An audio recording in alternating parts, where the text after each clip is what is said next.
juin 2021. Après des mois de restrictions sanitaires, les habitants se rencontrent dans les jardins. Ces images de printemps racontent une histoire, celle de la conquête des espaces plantés de Paris par les habitants.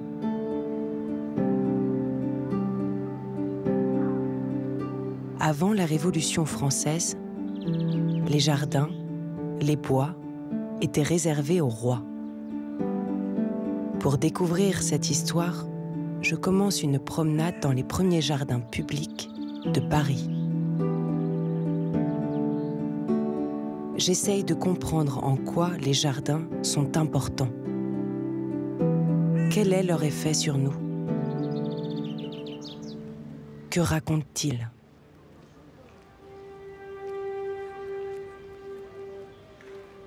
Me voici au jardin du Luxembourg. Cet ancien jardin royal, créé pour Marie de Médicis au XVIIe siècle, puis ouvert au public après la Révolution. Chiara Santini et Michel Audoui sont historiens du paysage. C'est un jardin où la ville est présente sans être envahissante, mais elle est toujours là. Donc si on marche par exemple du côté de la rue de Médicis, on peut entendre les bruits de voitures. Mais si on s'éloigne dans les parties les plus pittoresques, la ville disparaît complètement. Donc on a presque du mal à voir les bâtiments autour. Donc on est dans une sorte de canopée fait par les arbres, tout est vert, les pelouses. Et on a presque l'impression que les gens parlent très doucement.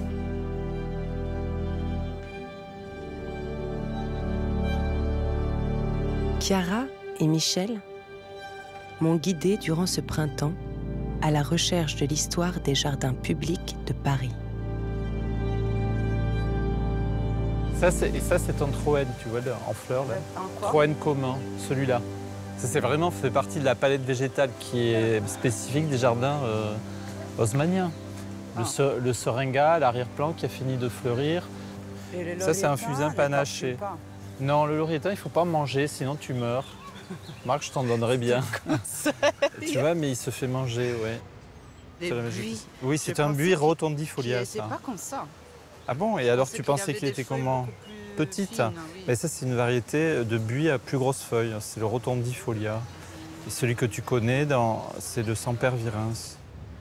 Quand le jardin est un jardin bien inscrit dans les usages et dans les pratiques de ses habitants, c'est un lieu où on n'a pas trop envie de crier. C'est-à-dire qu'il y a comme une espèce de communauté des sons entre la nature et les gens. Ça me surprend beaucoup parce qu'en Italie, ce n'est pas le cas.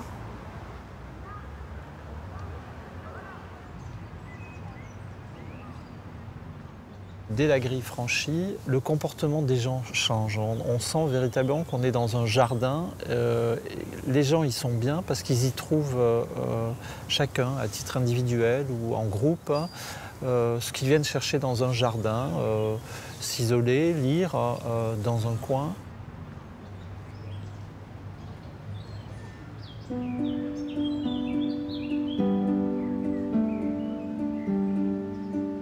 Les hommes produisent, dans leur jardin, une image totalement idéalisée de la nature.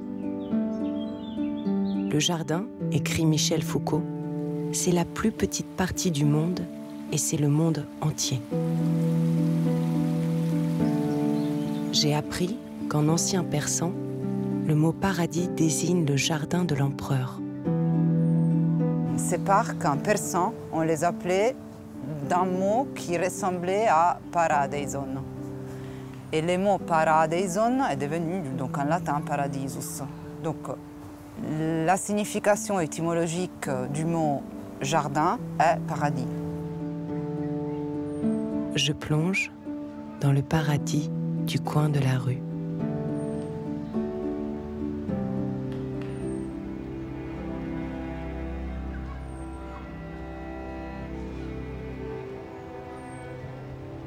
Un jardin, c'est culturel, c'est cette dimension-là qui me plaît. Si je veux aller dans la nature, je vais en forêt, je vais me promener dans une lande, etc. En fait, je ne veux pas la même chose dans le jardin. Le jardin, il faut que ce soit une réinterprétation de la nature.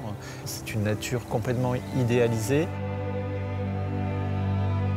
Et moi, ce qui m'a toujours plu dans ces jardins, c'est la question du lieu, du génie du lieu, de l'histoire, des traces d'histoire qu'il peut y avoir dans un jardin.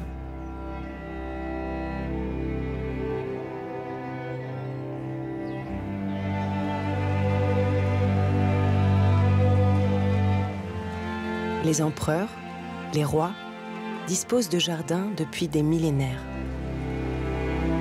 Mais depuis quand les jardins sont-ils faits pour le peuple?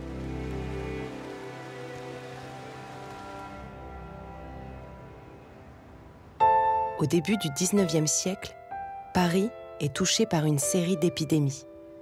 La ville voit l'essor d'une pensée qui va révolutionner le quotidien, l'hygiénisme. La médecine au XIXe siècle arrive à conclure que pour soigner un corps, il ne faut pas soigner juste l'organe qui pose problème, mais il faut soigner ses circulations. Pour la ville, ce sera la même chose. Donc, les circulations de Paris, les circulations du corps de Paris, doivent être soignées pour transformer Paris dans une ville saine.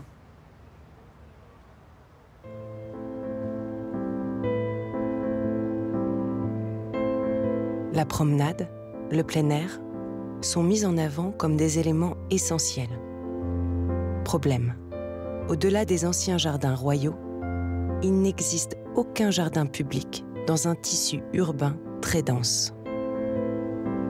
L'importance de la promenade, l'importance des espaces plantés pour les enfants, l'importance du jeu en plein air, l'importance de la découverte de la nature, qui sont des préconisations et qui visent au bien-être. Bien-être, c'est vraiment un mot du XIXe siècle, bien-être de la population. Sachant que ce bien-être n'est jamais que physique, et j'insiste parce que c'est important, parce que c'est un peu les projets à des finalités politiques très claires, c'est un bien-être qui doit être aussi moral, et le bien-être moral, c'est l'articulation, l'adéquation aux valeurs de la bourgeoisie.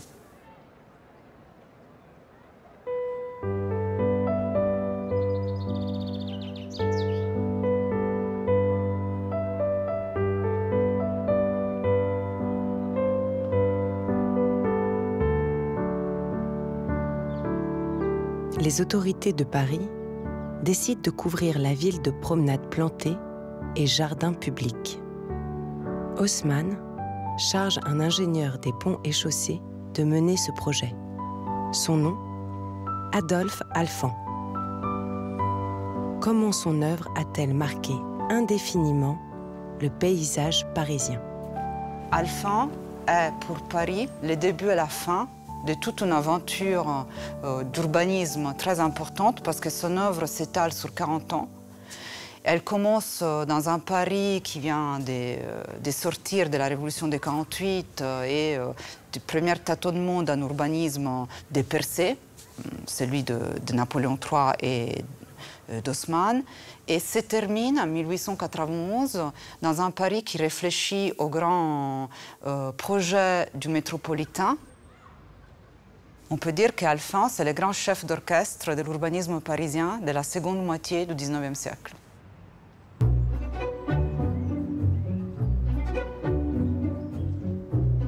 À partir de 1854, Adolphe Alphand et son équipe aménagent des dizaines de jardins.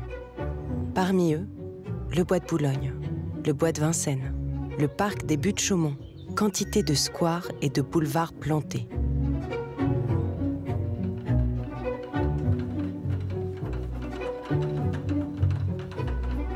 Alphand a laissé un livre de recettes des jardins publics, dont Chiara me présente un exemplaire original.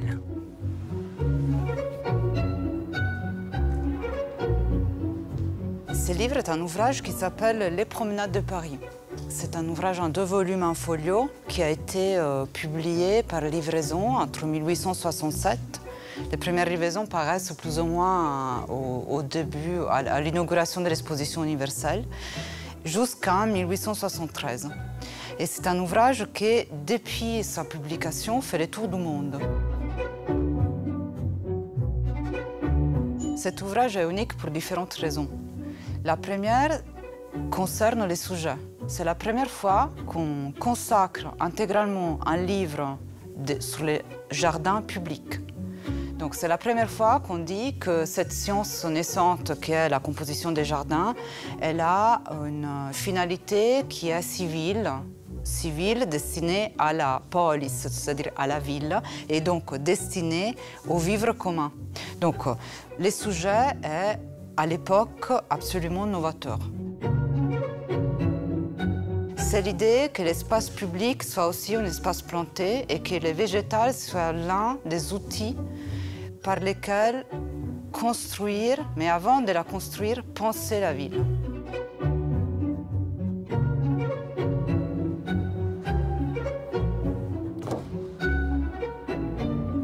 Il y a ce premier chapitre d'Histoire des jardins qui présente un corpus richissime de reproductions de documents anciens. Tout cet art magnifique qui a rendu célèbre les jardins et ses créateurs trouve son résultat final dans les jardins de Paris, là où on a commencé à composer pour les habitants de la ville.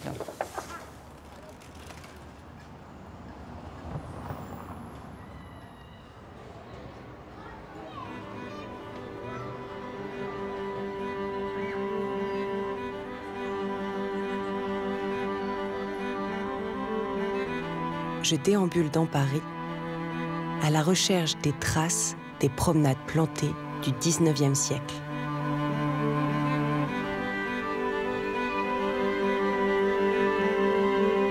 Par où a commencé Alphand pour remodeler Paris? Depuis les hauteurs du Mont Valérien, à l'ouest de la ville, je vois une immense étendue végétale. Un jardin de la taille d'un arrondissement.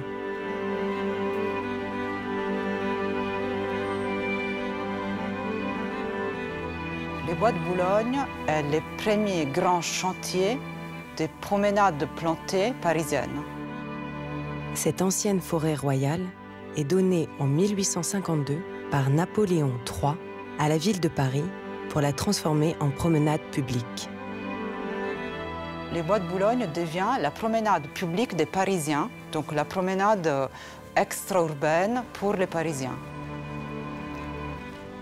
Pour pouvoir aborder un chantier de cette importance, qui est un chantier qui ne s'apparente pas tellement à un jardin, mais plutôt à une région, plutôt à un quartier d'une ville. Et donc c'est là qu'on comprend que si on veut penser un chantier comme les Bois de Boulogne est finalement un chantier comme celui de la ville, il faut avoir une équipe qui soit adaptée à l'échelle territoriale. Végétal, voirie, fausse grotte en béton armé, surplombée de cascades. Nivellement de lacs artificiels sur une grande échelle. Alphand et son équipe transforment une forêt de chasse en parc paysager moderne. Avec le Bois de Boulogne commence le temps des jardiniers ingénieurs. Et en fait, le Bois de Boulogne a été un peu le chantier de référence à partir duquel on a fait le projet de tous les autres jardins parisiens. C'est un peu l'atelier où on va expérimenter des différentes solutions, même en termes de mobilier, qui seront ensuite adoptées ailleurs.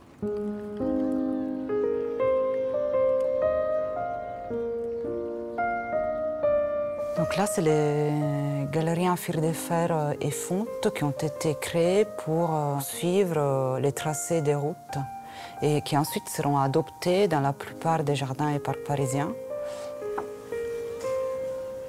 Voilà. Alors là, c'est un dessin du corset-tuteur qui sera par la suite adopté dans les boulevards parisiens et dans les jardins et qu'on retrouve encore aujourd'hui, pas toujours de cette forme-là, mais d'une forme très proche. Puis il y a des aspects plus techniques qui concernent la distribution de l'eau et l'arrosage. Voilà, très intéressant, c'est ce système qui est fait pour l'arrosage des routes et des pelouses. Donc en fait, ce sont des sorties d'arrosage sur lesquelles on met des tuyaux mobiles qui peuvent se plier, de façon à rejoindre aussi les parties les plus éloignées de la route. Là aussi, c'est une nouveauté technique, ce sont des chariots pour transporter les arbres en motte.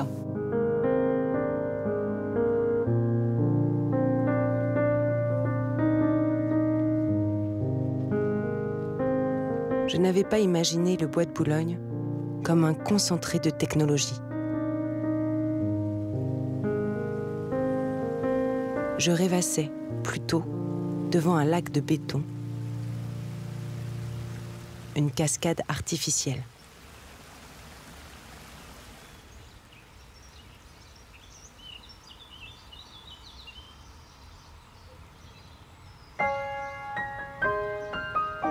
Je retrouve Michel sur la rive du lac inférieur. Quand on arrive au lac depuis la porte Dauphine, on découvre un grand espace ouvert, une grande étendue d'eau, avec en fond ces pinèdes. Il y a une véritable mise en scène, c'est un paysage en soi. Et puis le lac, au premier plan, va ensuite se transformer en rivière, un peu de part et d'autre de l'île centrale. Et plus on va avancer dans la promenade, plus on va perdre cette notion de lac, au bénéfice, je dirais, d'une rivière un petit peu sinueuse, un peu idéalisée aussi. Mais ça me fait penser, il y a des images du Mississippi. Devant ce paysage spectaculaire, j'imagine se nouer les grandes intrigues de l'intime. Grands amours, grandes séparations. Pour faire honneur aux émotions spectatoriales, en 1857, un théâtre de verdure, créé au cœur du bois de Boulogne, attire les foules. Dans ce théâtre, le spectateur entre par de petits jardins, évoquant les pièces de Shakespeare. Puis il débouche sur une grande salle verte.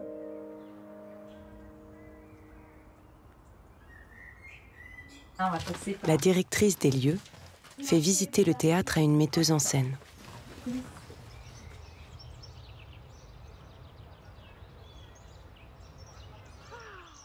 Et voilà le plateau. C'est un lieu unique. C'est un lieu unique en Île-de-France. C'est un lieu de verdure, un théâtre de verdure. Et donc ça a une particularité, les théâtres de verdure. C'est que ce sont des lieux de démocratie.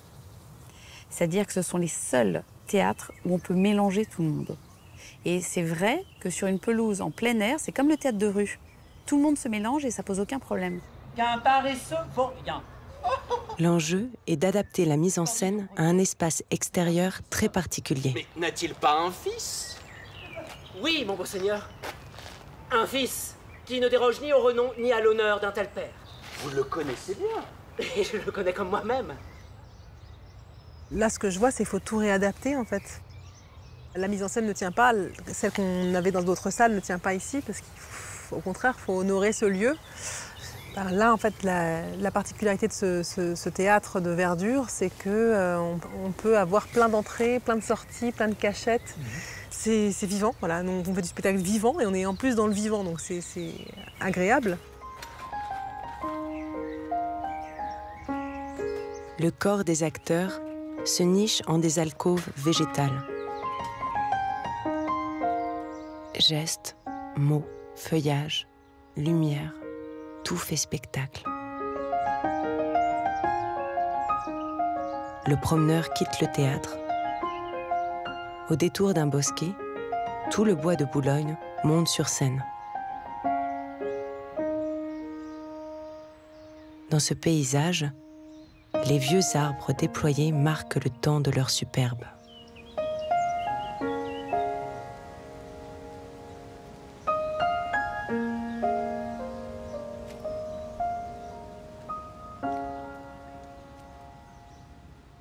Cet arbre, c'est un tilleul. C'est une espèce endémique dans le bois de Boulogne et plus généralement dans les forêts d'Île-de-France.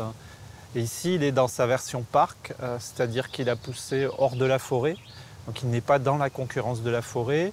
Il a poussé sur une prairie et il s'est développé au mieux finalement de ses capacités génétiques, je dirais. Le tilleul, on remarque qu'aujourd'hui, il en existe aussi dans les rues de Paris, rues qui sont contemporaines aussi de l'aménagement, des aménagements haussmanniens en général. Et ça donne un parfum, ça marque la saison véritablement. L'arrivée du tilleul, c'est l'été, c'est le début de l'été. En plus, dans les rues de Paris, il y a plusieurs variétés de tilleul dont la floraison s'étale sur quasiment un mois. Les techniques employées au bois de Boulogne sont déployées dans toute la ville. La nature se confronte au bitume. Planter des végétaux ou conduire des végétaux dans la ville, c'est pas facile. C'est pas facile parce que y a rien de pire endroit et de pire milieu que la ville. Surfréquentation, pollution bien sûr, sol appauvri, piétiné ou parfois pas de sol. Et c'est un véritable défi pour les jardiniers, les équipes, de faire pousser des arbres le long des rues. Ou d'essayer de préserver aussi la végétation dans des jardins qui sont hyper sollicités.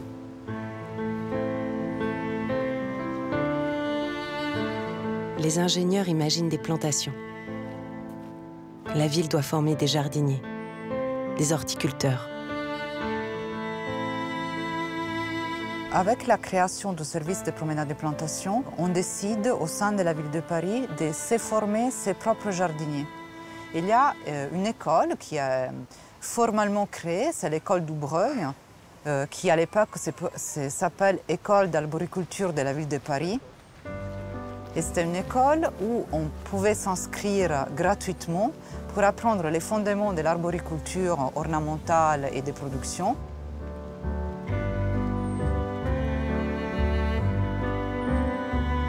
À ma grande surprise, l'école Dubreuil existe encore aujourd'hui, nichée au cœur du bois de Vincennes, dans un immense jardin secret.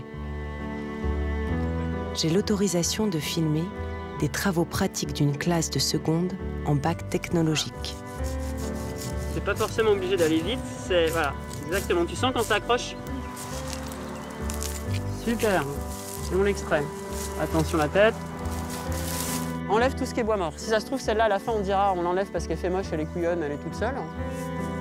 Mais tu peux pas savoir. Ça se trouve, une fois qu'on a enlevé tout le bois mort, il y en aura déjà tellement enlevé que ça fera tout nu et on sera content de l'avoir, cette petite branche toute bizarre. Le but d'un végétal dans la vie, c'est quoi pour lui, hein?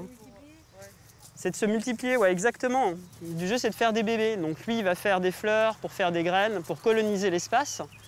Ce qu'il a envie son but dans la vie, c'est de remplir le plus d'espace possible et d'accumuler le plus de ressources possible, de soleil, d'eau et d'éléments dans le sol. Et nous, quand on va venir tailler, en fait, on va venir perturber ce cycle-là. Le fait de couper les fleurs qui ont fané, finalement, la plante elle va se dire « Ah bah mince, j'ai pas réussi à faire mes graines, j'ai pas réussi à faire mes bébés ». Elle va se remettre à reproduire des fleurs une deuxième fois ou pour l'année suivante en te disant « C'est loupé, je vais recommencer ». C'est comme ça qu'on arrive à prolonger les floraisons ou à réinduire des floraisons l'année suivante. Là, j'en ai encore un peu, ça c'est mort, Là, regarde, ça s'est crevé. On arrive jusque là. On peut jardiner désherber, on peut jardiner tailler, on peut jardiner planter. C'est plutôt un effort qu'on fait. Mais sur le long terme, on se dit que ça sera bien ici. Et que si on continue à faire ça, ça donnera ce qu'on veut que ça soit. Je me dis que je suis quand même content d'être dans un lieu comme ça, parce qu'il n'y en a pas beaucoup. Qui est une école avec un jardin aussi grand et avec autant d'espèces.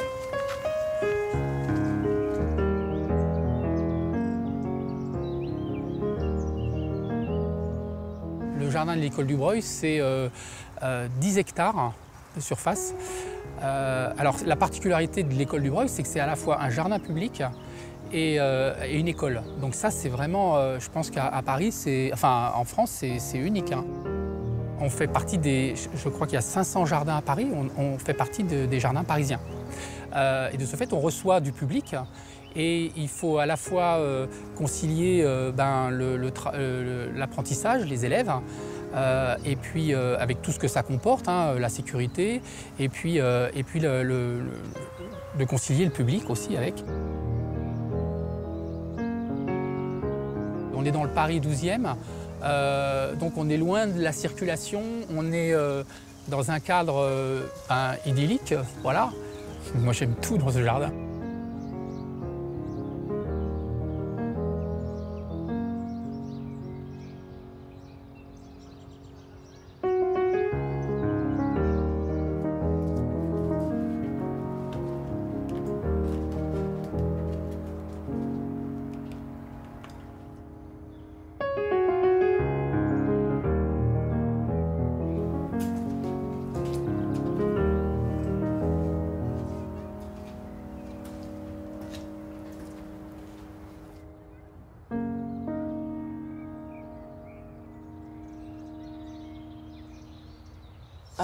Personnellement, cette école, c'est l'un des 2 jardins qui m'ont donné envie de faire ce métier. Donc c'est quand même assez important, je pense. Je trouve que quand tu rentres dans ce jardin, la première fois, t'es quand même assez ébloui. Je sais pas si vous êtes allé faire un tour dans la serre, mais la serre est magnifique. T'as juste envie d'apprendre à reconnaître les plantes et à savoir t'en occuper, savoir comment elles se développent. C'est un jardin qui donne vraiment envie de jardiner. Au début, quand tu te mets à apprendre la reconnaissance des végétaux, tu te rends pas compte à quel point il y a de la diversité. Et plus tu apprends, plus tu vois les petites différences sur les plantes, plus tu apprends à les reconnaître. Je fais attention vraiment aux moindres petits détails des choses quand je regarde un paysage. Je vois plus juste une espèce de masse de verdure, je vois vraiment chaque plante différente et ça, ça change vraiment le regard. C'est fou.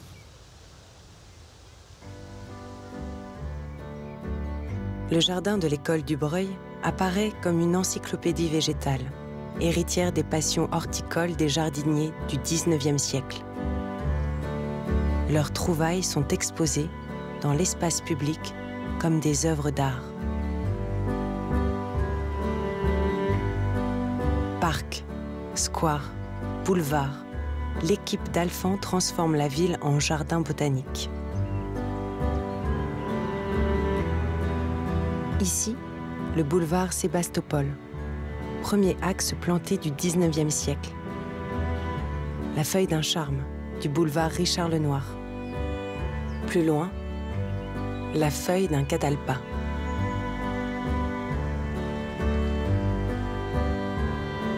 Les jardiniers ingénieurs végétalisent dès qu'ils le peuvent. Les alignements d'arbres dessinent un paysage de la ville. Les boulevards parisiens du XIXe siècle ont été conçus déjà avec leur plantation, parce que sinon on n'aurait pas un boulevard, tout simplement.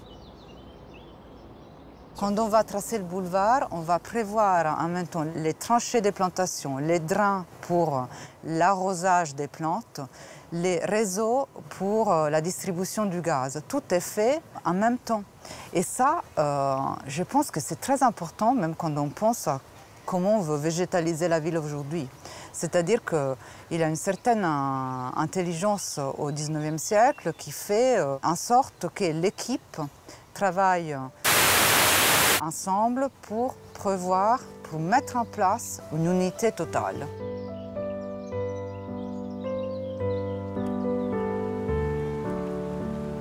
Je propose à Michel de me retrouver boulevard Haussmann pour poser sur un balcon à la manière des modèles du peintre Gustave Caillebotte.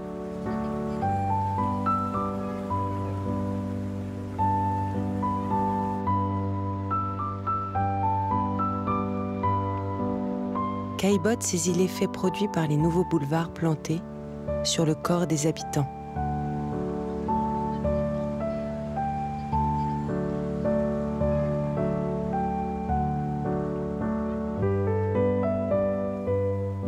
Au XIXe siècle, on invente la notion de paysage urbain. Alors c'est le moment où on affirme en quelque sorte qu'il y a une beauté qui est spécifique à la ville. Et ces paysages qui jusque-là étaient un mot qui relevait de la peinture des paysages, donc des beaux paysages classiques, les paysages du Grand Tour, les paysages de l'Italie, la campagne en quelque sorte, devient quelque chose qui s'articule avec l'idée de la ville.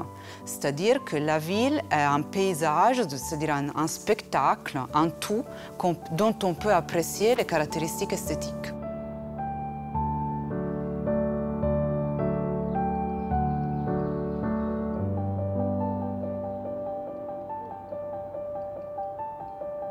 À l'est de la ville, sur une ancienne carrière de gypse, se dresse le plus fameux projet de l'équipe Alphand. Inauguré pour l'exposition universelle de 1867, cette icône du jardin moderne offre une vitrine du savoir-faire des ingénieurs parisiens. Au but de Chaumont, je rencontre la paysagiste Isabelle Lévesque.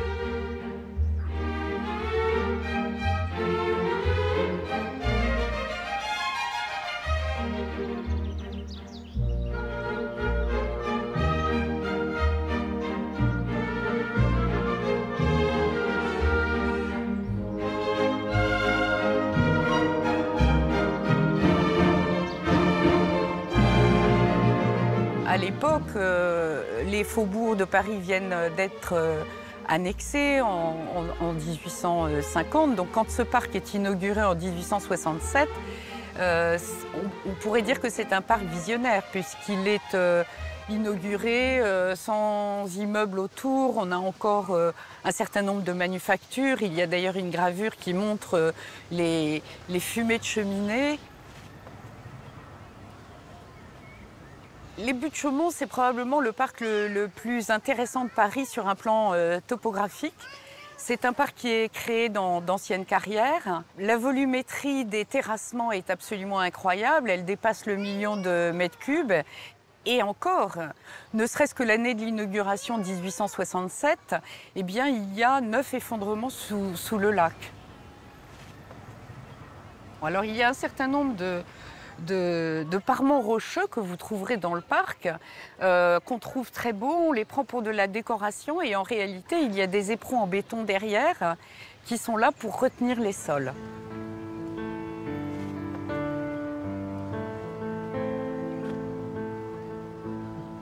Les jardins du Second Empire ne sont pas pittoresques, c'est-à-dire qu'ils ne vont pas mettre en scène un ailleurs indéfini avec des fabriques, mais ils vont mettre en scène un ici bien présent, la France contemporaine, la France industrielle, la France qui est en train de devenir l'une des grandes puissances mondiales, avec des références géographiques bien évidentes, c'est-à-dire quand on pense au Buttes-Chaumont, ce n'est pas une falaise, c'est des États.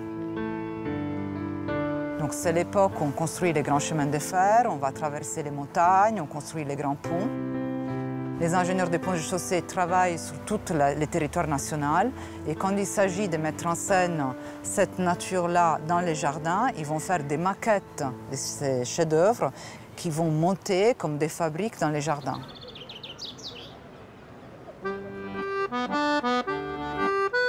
Les ponts des Buttes-Chaumont témoignent de cette fièvre de progrès. Aujourd'hui, les falaises de gypse s'érodent, en plages envahies de végétation. Les pelouses, autrefois admirées depuis les allées, sont investies par les habitants. Le corps des Parisiens parsème le paysage.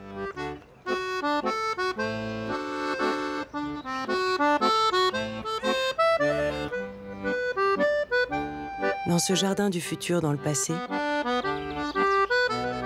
il existe un témoin des traditions populaires des promenades de Paris. Bah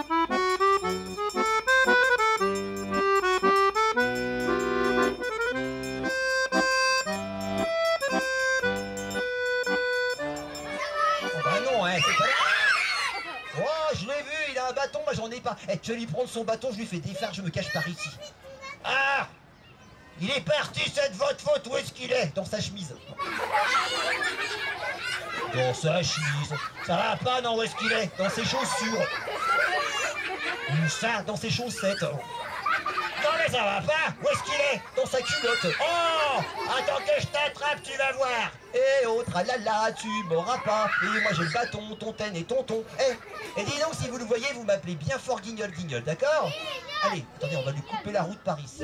Alors au but de Chaumont, ça fait partie d'un des derniers théâtres de marionnettes parisiens en plein air. Donc on est vraiment là, on est vraiment en plein dans la tradition du début des théâtres de marionnettes qui étaient de toute façon en plein air. Au tout début des théâtres de Guignol à Paris, donc à partir de 1818, puisque les premières traces qu'on a de théâtre de Guignol, entre guillemets, qui étaient du Polichinelle, c'était des théâtres démontables. En fait, chaque marionnettiste venait avec son castelet, il montait et le soir il démontait. Le théâtre Guignol Anatole tient son nom d'un personnage excentrique des promenades de Paris. Anatole Cressing, c'est un original. Il avait déjà au moins 25 voix à son répertoire. Et il se promenait sur la promenade des Champs-Élysées pour aller chercher un peu le chaland, avec des cerises sur les oreilles. Il se baladait avec des cerises sur les oreilles et voilà, il sonnait sa cloche et voilà, c'était et il haranguait le public en fait, voilà, c'est ça. Et le public arrivait, il s'installait et puis on venait vraiment pour le spectacle parce qu'il y en avait vraiment les riches qui étaient là et qui s'installaient et les pauvres autour, ils venaient les chercher. Ces pauvres gamins des rues qui n'avaient pas d'argent, qui avaient rien et qui venaient et qui s'installaient à la corde pour voir le spectacle.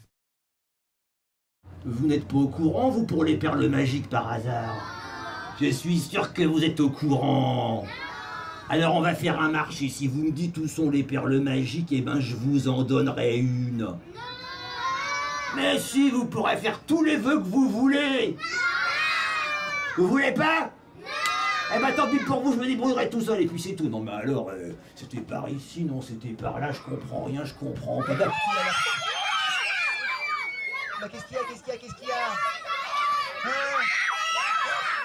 Moi, j'ai des enfants qui viennent, j'ai les parents, j'ai les grands-parents, j'ai 3 générations des fois qui sont au théâtre. Donc la mamie qui est avec sa fille qui venait au théâtre, qui vient avec ses enfants maintenant.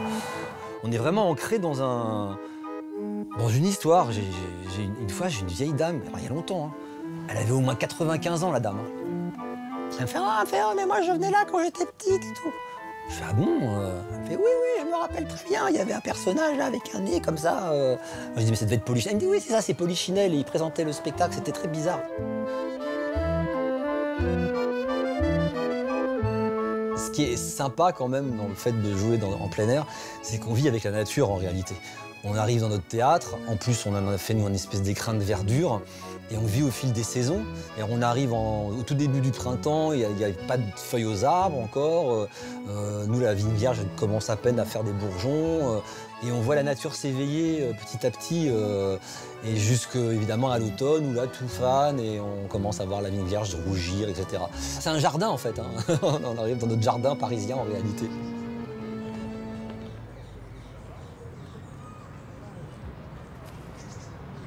En sortant du théâtre Guignol Anatole, je traverse un royaume où les lois des adultes sont sujettes à interprétation.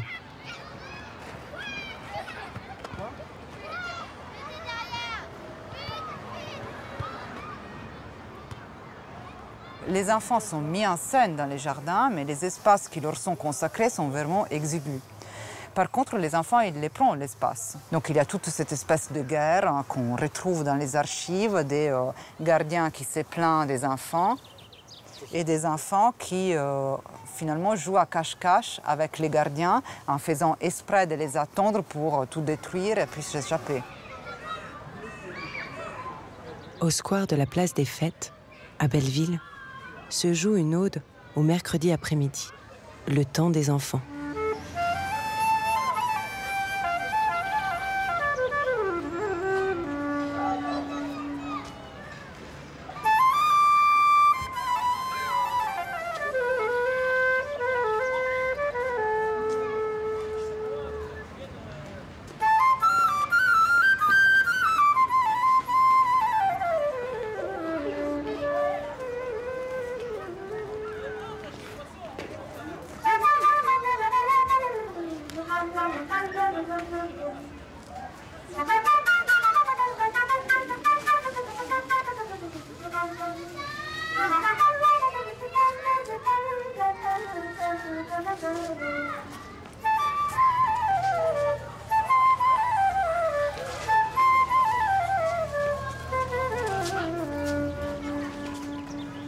L'idée de ces jardins, ce sont des lieux de mixité, ce sont des espèces de salons en plein air où toute la population de la ville est invitée pour apprendre la bienséance bourgeoise, exactement comme s'il s'agissait d'un salon bourgeois.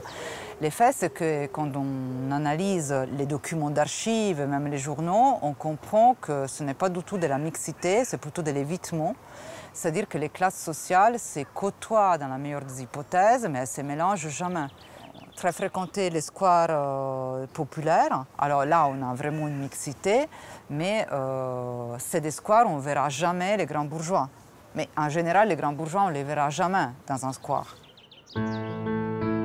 Cette image du square des Batignolles montre une société parisienne rêvée, où le peuple, par la fréquentation de jardins publics modernes, viendrait à adopter les usages bourgeois.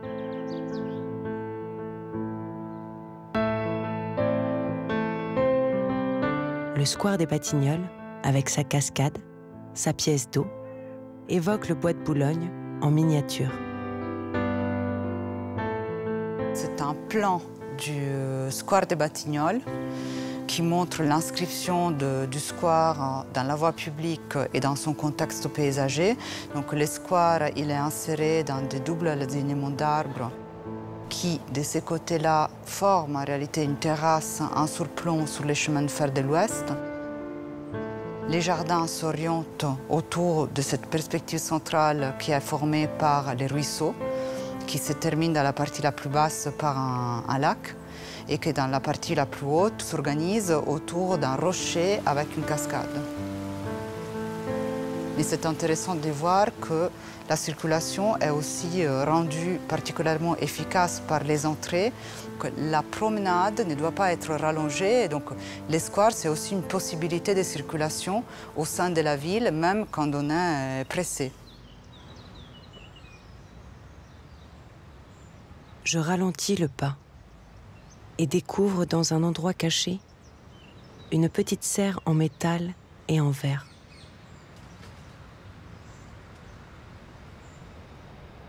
Un homme y déploie une étrange chorégraphie.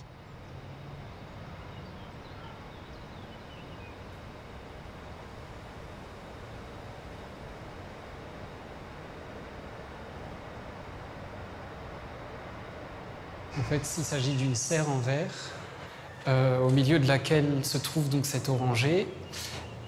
Et c'est un kiosque qui est tenu qui est sous la responsabilité d'une association aujourd'hui, qui s'appelle le KAB, Kiosque d'art des Batignolles, et qui met cet espace à disposition pour proposer des expositions d'installations faites in situ, donc haute dimension et en relation avec cet espace qui est si particulier. Ce qui est particulier dans cet espace, c'est qu'il y a une espèce d'amplification des sensations. Il fait plus chaud, il y a plus de lumière, et il y a aussi, on entend beaucoup mieux les sons qui sont autour, curieusement. C'est peut-être lié aussi à la disposition du kiosque qui est entouré par le parc pour les animaux, l'espace qui est dédié aux enfants, la pelouse sur laquelle les personnes viennent pique-niquer.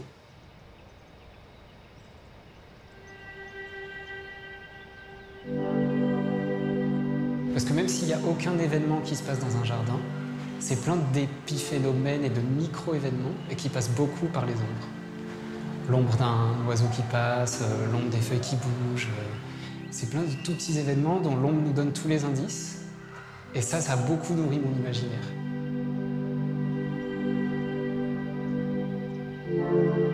Le fait que ce soit plein de facettes en verre redirige toujours le soleil vers le centre de l'espace, donc ici vers l'oranger. Donc j'ai reproduit la coupole qui est au-dessus de nous, inversée. J'ai repris donc les traits en métal vert avec des fils de la même couleur.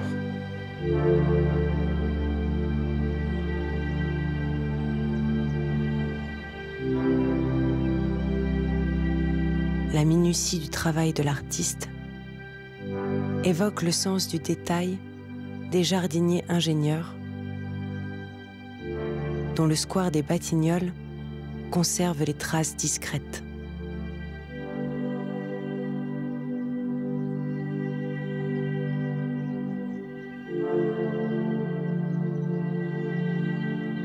Souvent, je ne peux pas séparer un regard juste sensible d'un regard un peu plus disciplinaire. Je regarde les mobiliers, je regarde les détails, je regarde les passe-pieds des parterres, je regarde les bordures, je regarde comment les allées sont sablées. Je regarde toutes les choses qui racontent comment ce jardin est utilisé.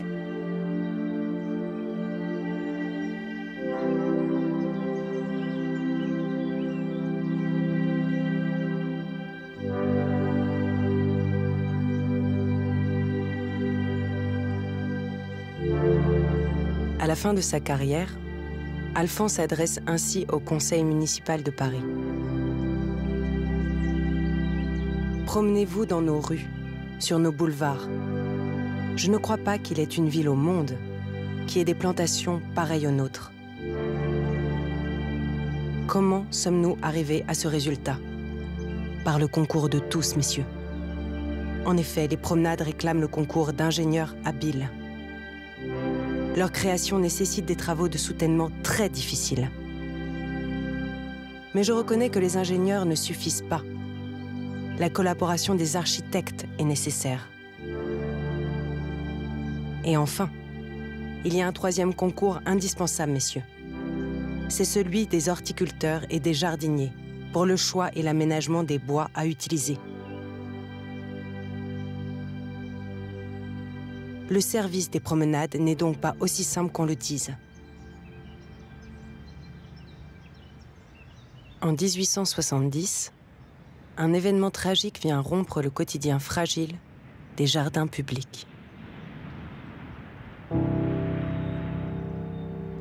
La déclaration de guerre contre la Prusse est suivie peu de temps après par la chute de Sedan. La République est déclarée et les Prussiens marchent sur Paris. Hiver 1871. La guerre entre la France et la Prusse fait rage. Alphand est en poste dans Paris assiégé. Les militaires doivent observer l'ennemi. Il ordonne la coupe rase des pans entiers du bois de Boulogne. Les habitants de Paris ont froid. Il autorise la coupe des arbres des boulevards pour le chauffage. Les habitants ont faim. Il autorise la présence de bétail dans les bois et les squares. À la fin de la guerre, en juin 1871, Paris est méconnaissable, seulement 1 an et demi après le départ d'Haussmann. La chose que le siège de Paris montre, c'est que l'art des jardins est un art de la paix. Parce que les jardins sont les premières victimes de guerre. À la fin de cette période, quand même, les 50% des arbres parisiens ont été terrassés. Donc, c'est-à-dire qu'une grande partie du chantier des plantations du Second Empire est partie dans l'espace d'1 an. Dans Paris assiégé, les habitants refusent de rendre les armes. Pendant 2 mois, ils créent la Commune, un régime démocratique à l'échelle de la ville qui sera réprimé dans le sang. Au cimetière du Père-Lachaise, à Paris, on commémore les 150 ans de cet événement unique.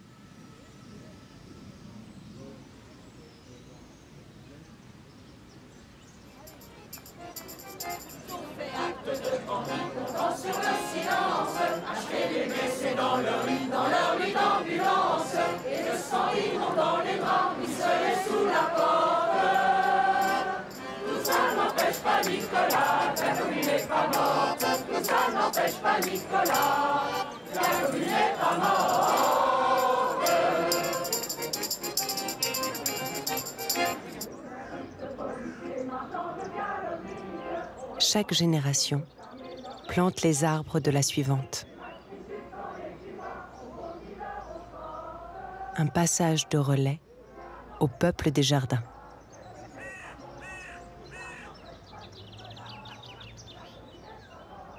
C'est le mois de juin. Et moi, je continue ma promenade.